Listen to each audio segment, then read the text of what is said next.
ધ્યાન આપો. આ શું કીધું છે કે માત્રા લગાડીને શબ્દ અર્થપૂર્ણ બનાવો. આપણે માત્રા એટલે બાળકની અંદર માત્રા આવે ખબર હે?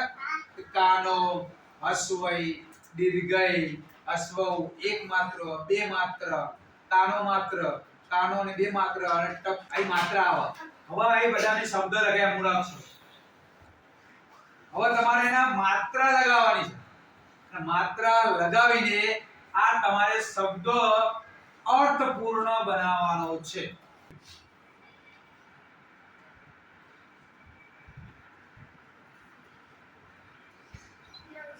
બની ગયું? બે કઈ માત્રા લગાવી? કાનો અને બે માત્રા લગાવ્યા એટલે નવ. સ ને અશ્વય લગાવી સી અને લ. આ રીતે મારો શબ્દ બને છે. હવે દરેકને વિચારી લેવાનું. બધા શબ્દો વિચારવાના કે આમાં કઈ માત્રા લગાવી કયો શબ્દ બને.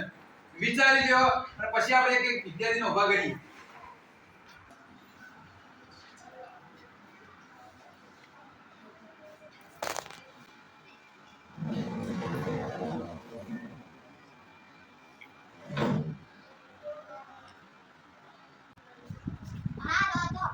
ખૂબ સરસ.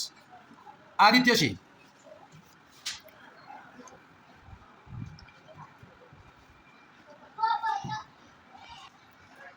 દિવ્યાંશ,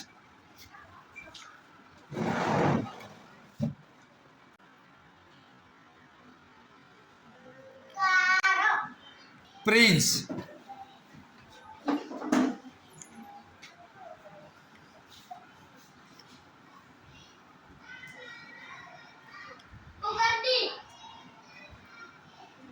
જીયાબા,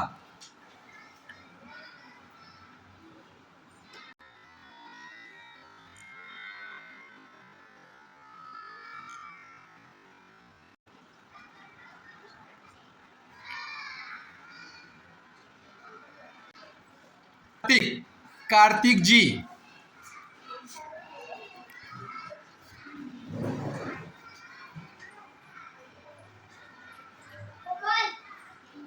કૌશલ્યા,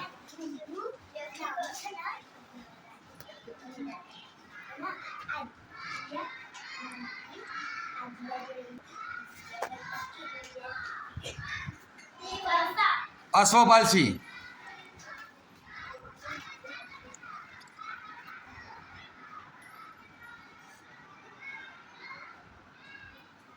માહિર,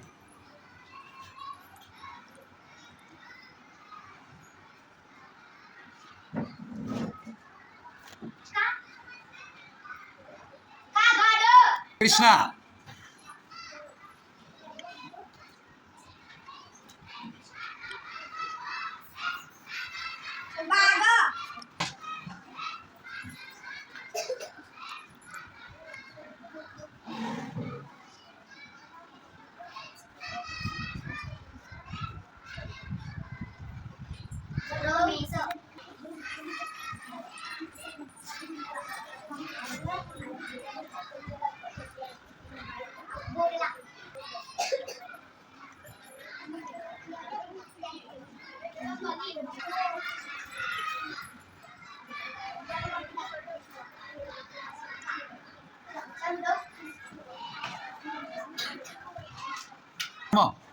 કર્મવીરજી,